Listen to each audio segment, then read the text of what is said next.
Welcome to Amaresh Mondal tutorial channel. আজকে দেখো সপ্তম শ্রেণীর রায় ও মার্টিন প্রশ্ন বিচিত্রা থেকে বিজ্ঞান প্রশ্ন 1 নম্বর school Lake Town government sponsored girls high স্কুলের সমস্ত প্রশ্নের উত্তর আপলোড করছি। দেখো তোমাদের যে সিলেবাস ভৌত পরিবেশ, তাপ হবে, পরমাণু অণু রাসায়নিক বিক্রিয়া, মানুষের খাদ্য, 30 নম্বরের প্রশ্ন হবে 30 নম্বর। তাহলে দেখো Lake Town government sponsored girls high school, এবং বলি যারা চ্যানেল নতুন অবশ্যই চ্যানেলটি সাবস্ক্রাইব করবে, ভিডিও ভালো লাগলে লাইক এবং শেয়ার করবে। দেখো সেলসিয়াস এবং ফারেনহাইট স্কেলে বরফের গলনাঙ্ক কত? সেলসিয়াস স্কেলে বরফের গলনাঙ্ক 0 ডিগ্রি, আর ফারেনহাইট স্কেলে হচ্ছে 32 degree. Next question, Z N zinc plus copper sulphate Z N S O plus C U বিক্রিয়াটি হবে প্রতিস্থাপন বিক্রিয়া। এখানে কপারকে প্রতিস্থাপিত করছে জিঙ্ক, ঠিক আছে। 3 নম্বর কোয়েশ্চেন, লিনতাপ পদার্থের অবস্থান্তর ঘটায়। মনে রাখবে যে 0 ডিগ্রি সি উষ্ণতায় 1 গ্রাম বরফকে 0 ডিগ্রি সি উষ্ণতায় 1 গ্রাম জলে পরিণত করতে 80 ক্যালোরি তাপ লাগে। উষ্ণতা কিন্তু একই থাকে, শুধুমাত্র লিনতাপ পদার্থের অবস্থান্তর ঘটায়। Na প্লাস আয়নে ইলেকট্রন সংখ্যা কত? Na প্লাস আয়ন ইলেকট্রন সংখ্যা হবে 10। কী করে হচ্ছে দেখে নাও। ধরো সোডিয়াম পরমাণু Na এর পারমাণবিক সংখ্যা হচ্ছে 11, এখান থেকে একটা ইলেকট্রন বেরোয়, তৈরি হচ্ছে Na প্লাস। Na প্লাস এর ইলেকট্রন সংখ্যা কত? এই যে একটা ইলেকট্রন কমে যাচ্ছে, তাহলে ইলেকট্রন হবে 10। আগে যদি সোডিয়াম প্রথম পরমাণু, সেক্ষেত্রে সোডিয়ামের ইলেকট্রন হচ্ছে 11, বুঝতে পারলে? তাহলে অ্যান্সারটা হবে 10। তাপ পরিমাপ করার যন্ত্র তোমরা জানো ক্যালোরিমিটার। এটা হচ্ছে থার্মোমিটার, হচ্ছে উষ্ণতা পরিমাপ করার যন্ত্র, আর তাপ পরিমাপ করার যন্ত্র হচ্ছে ক্যালোরিমিটার। পরের কোয়েশ্চেন, কোনো পরমাণুর ভর সংখ্যা 23, পারমাণবিক সংখ্যা 11 হলে নিউটন সংখ্যা কত?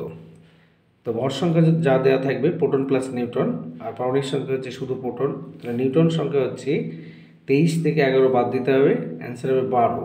আমি এটা পাশে লিখে রেখেছি। তাপ পরিমাপের এসআই একক কি? তাপ পরিমাপের এসআই একক হচ্ছে জুল। এটা তোমরা করবে না, কোনো ভুল। তাপ পরিমাপের এসআই একক জুল। পরিবর্তনশীল যোজ্যতা দেখা যায় এমন একটি মৌলের নাম এবং চিহ্ন। তোমার তামা কিউপ্রাস এবং কিউপ্রিক হয়, লোহারও তাই, ফেরাস অ্যান্ড ফেরিক। তাহলে একটি মৌলের নাম এবং চিহ্ন লিখতে বলেছে। যদি লোহা লিখো তাহলে চিহ্ন লিখবে Fe, আর যদি তামা লিখো চিহ্ন লিখবে Cu, কপার। 10 গ্রাম বরফকে 10 গ্রাম জলে পরিণত করতে কত পরিমাণ তাপের প্রয়োজন?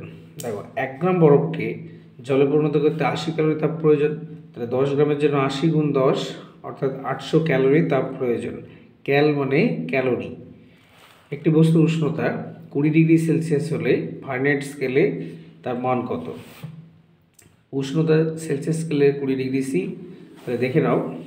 এটা হচ্ছে সূত্র C/5 = F - 32/9। সি এর মান দিয়ে দিয়েছে 20/5, তাহলে F - 32/9, তাহলে 20 দিয়ে এটা কাটলে 4 হবে, মানে নিচে 1, তাহলে কোনাকুনি গুণ করো। F - 32 = 4 9 36, তাহলে বা F সমান হয়ে যাচ্ছে 36 - 32, এরপর থেকে উপরে গেলে প্লাস হয়ে যাবে, তাহলে হবে 68। তাহলে অ্যান্সার কত পেয়ে গেলাম? 68। ফারেনহাইট স্কেলের মান হচ্ছে 68 ডিগ্রি ফারেনহাইট, ঠিক আছে। কেউ না বুঝতে পারলে আরেকবার দেখে নাও। এই সূত্রটা মনে রাখবে। একটা জিনিস মনে রাখবে, তুমি তোমার নাম ভুলে যাবে কিন্তু সূত্র ভুলবে না, বারবার পড়ো আর লেখো। C/5 = F - 32/9। সেখানে সি এর মানটা বসে দাও 20, তাহলে কাটাকাটি করে 4 হলো, 4/1, কোনাকুনি গুণ করছি, 1 দিয়ে গুণ করা মানে 1, একই হবে F - 32, আর এটা 4 9, যদি গুণ করো তাহলে 36, তাহলে F সমান 68। Aluminium sulphate Al2SO4 aluminium sulphate আর সোডিয়াম নাইট্রেট NaNO3। যেহেতু আমি একজন ফিজিক্যাল সায়েন্সের শিক্ষক, দেখে নাও অ্যালুমিনিয়াম সালফেট সংকেত কীভাবে লিখছি। অ্যালুমিনিয়ামের যোজ্যতা 3 আর সালফেট মূলক যোজ্যতা 2, তাহলে 2টা এখানে যাবে, 3টা এখানে আসবে। আগে ধাতু হয় Al2SO4 3, SO4 এর নিচে কত হবে? 3 হবে। তাহলে এখানে ফার্স্ট ব্র্যাকেট দেবে, ঠিক আছে। আর সোডিয়াম নাইট্রেট, সোডিয়াম যোজ্যতা হচ্ছে, সোডিয়ামের যোজ্যতা হচ্ছে 1, আর নাইট্রেট মূলক যোজ্যতা 1। তাহলে এই একটা এখানে যাবে আর এই একটা এখানে আসবে। তাহলে Na1 NO3 1, কিন্তু আমরা 1 1 লিখি না, ডাইরেক্ট অ্যান্সার লিখে দেবো NaNO3 সোডিয়াম নাইট্রেট। পরের কোশ্চেন, প্রদত্ত বিক্রিয়াটি সমতা বিধান করো। P4 মানে ফসফরাস প্লাস আয়োডিন, ফসফরাস ট্রাইআয়োডাইড। তাহলে এখানে দেখো ব্যালেন্স করতে গেলে সমান দেবে। এখানে আই ছিল 3টে, এরপরে 2টো, এখানে 4 আছে, ফসফরাস 4, এই জন্য 4 দিয়ে গুণ করবে। তাহলে আয়োডিন কত দাঁড়িয়ে গেল? 3 4 12টি পরমাণু। তাহলে এখানে আছে 2টো, 6 দিয়ে গুণ করো, 6 দিয়ে গুণে 12। এবার লাইফ সায়েন্স, লোহিত রক্তকণিকাতে উপস্থিত প্রোটিনটি কী?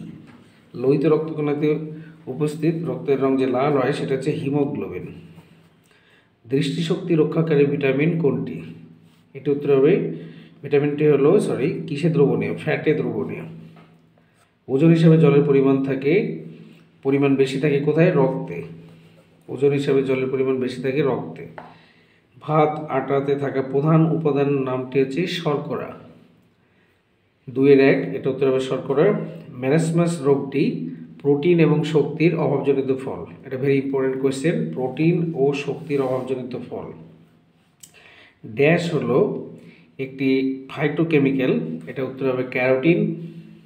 ক্যারোটিন। বেমানান শব্দটি, বিসদৃশ শব্দটি কারণ সহ খুঁজে বের করে লেখো। কেরাটিন, মায়োসিন, অ্যাক্টিন এগুলো হচ্ছে প্রোটিন, কিন্তু এটা হচ্ছে ভিটামিন। তাহলে অ্যান্সারটি হবে ভিটামিন, কারণটা লিখে দেবে, অন্যগুলো প্রোটিন। মেটারিয়াল ইয়েলো ট্রান্সফ্যাট সাইক্রোমেট সোডিয়াম ক্লোরাইড, এটার মধ্যে কোনটা আলাদা হবে? সেটা হচ্ছে তোমার ট্রান্সফ্যাট সাইক্রোমেট সোডিয়াম ক্লোরাইড, প্রথম 3টে হচ্ছে ক্ষতিকারক পদার্থ। মেটারিয়াল ইয়েলো খাবার মেশানো হয়, ট্রান্সফ্যাট সাইক্রোমেট, এটা অ্যান্সার হবে সোডিয়াম ক্লোরাইড। পরের কোশ্চেন, মস্তিষ্কে জল কী রূপে অবস্থান করে? এটা উত্তর হবে সেরিব্রোস্পাইনাল লিকুইড বা তরল। সেরিব্রোস্পাইনাল, দন্তেশ্বয় পয় আকার হস্যয়। আর জীবদের তাপমাত্রা নিয়ন্ত্রণে জলের ভূমিকা লেখো। এটা অ্যান্সার পাবে সহায়িকা 272 পাতা, 272 পাতার সহায়িকায়।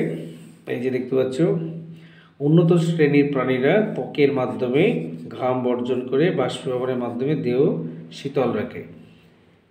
ঠিক আছে, জলের ভূমিকা এই পয়েন্টটা লিখে দেবে, পেজ নাম্বার 272।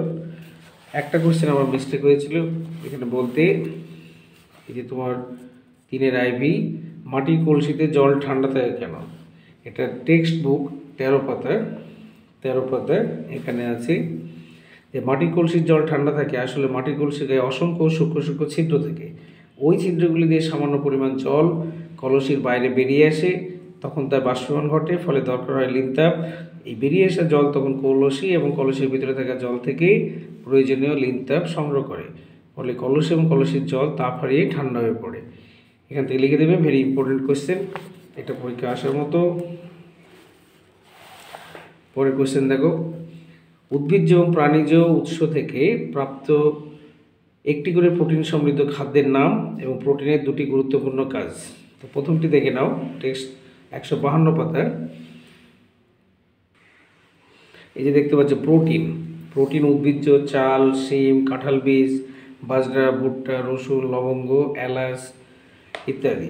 প্রাণীজ উৎস ছানা, পনির, মাছ, কাঁকড়া, দুধ, এগুলো লিখে দেবে। ঠিক আছে, পরের কোশ্চেন দেখো, তোমার প্রোটিনের 2টি গুরুত্বপূর্ণ কাজ। প্রোটিনের 2টি গুরুত্বপূর্ণ কাজ, 260 পাতা সহায়িকা রায় মার্টিন। জীবদেহে প্রোটিনের গুরুত্ব, এই যে তাপশক্তি উৎপাদন, দেহের বৃদ্ধি, গঠন ও সুরক্ষা প্রদান, উৎসেচক সংশ্লেষ, হরমোন উৎপাদন, তারপর রক্ততঞ্চন, এই পয়েন্টগুলো তোমরা মিনিমাম দুটো বা তিনটে পয়েন্ট লিখবে। তাপশক্তি উৎপাদন এটা ব্যাখ্যা করবে। দেহের বৃদ্ধি, গঠন, সুরক্ষা প্রদান, উৎসেচক সংশ্লেষ বা নিচের দিকেও আরও আছে, স্ক্রিনশট নিয়ে নেবে যাদের বই নেই। পেজ নাম্বার 260 সহায়িকা। পরের কোশ্চেন, সালোক সংশ্লেষ কাকে বলে? 2 নম্বর কোশ্চেন, সালোক সংশ্লেষ কাকে বলে? এটা 285 পাতার সহায়িকা। এই যে উত্তরটা দেখে নাও, সালোক সংশ্লেষ কি? পেজ নাম্বার 285, এখান থেকে লিখে দেবে। যে প্রক্রিয়া উদ্ভিদের ক্লোরোফিলযুক্ত সবুজ কোষে সূর্যালোকের উপস্থিতিতে পরিবেশ থেকে শোষিত জল ও কার্বন ডাইঅক্সাইডের রাসায়নিক বিক্রিয়ার ফলে সরল শর্করা বা গ্লুকোজ উৎপন্ন হয়। উৎপন্ন শর্করা জাতীয় খাদ্যে সৌরশক্তি রাসায়নিক শক্তিরূপে আবদ্ধ হয় এবং উপযুক্ত দ্রব্য হিসেবে জল ও অক্সিজেন উৎপন্ন হয়, তাকে সালোক সংশ্লেষ বলে। ঠিক আছে, পরের কোশ্চেন দেখো, কোনো ব্যক্তির বিএমআর বা দেহভর সূচক সূত্রটি লেখো। বিএমআর বা দেহভর সূচকটি সূত্র দেখে নাও। তো 283 পাতায় সহায়িকা, 283 পাতা। দেহভর সূচক বা বিএমআই কাকে বলে? কোনো ব্যক্তির পুষ্টির মাত্রা নির্ণয়ের জন্য যে সূচক ব্যবহার করা হয় তাকে বলে দেহভর সূচক বা বিএমআই, বডি মাস ইন্ডেক্স। এটা হচ্ছে সূত্র। বিএমআই ওজন হবে কেজিতে, আর উচ্চতা স্কোয়ার, এটা হবে মিটারে। যদি কারোর উচ্চতা আমরা ফুটে মাপি বা সেন্টিমিটার, সেটাকে মিটারে কনভার্ট করতে হবে। ওজন বাই উচ্চতা স্কোয়ার, ওজন থাকবে কেজি এককে, উচ্চতা হচ্ছে মিটারে। পরের প্রশ্ন, কোনো ব্যক্তির স্বাভাবিক বিএমআই এর মান কত? এটা উত্তর হবে 18.5 থেকে 25। এটা উত্তর হবে 18.5 থেকে 25। তো ভিডিওটি ভালো লাগলে অবশ্যই লাইক এবং শেয়ার করবে। যারা চ্যানেলে নতুন অবশ্যই চ্যানেলটি সাবস্ক্রাইব করবে। দেখবে প্রায় প্রতিদিনই বিভিন্ন স্কুলের ভিডিও নিয়ে আসবো। এরপরে তো 2 নম্বর স্কুল, তারপর 3 নম্বর। সকলে ভালো থেকো, ভালো করে পড়াশোনা করবে।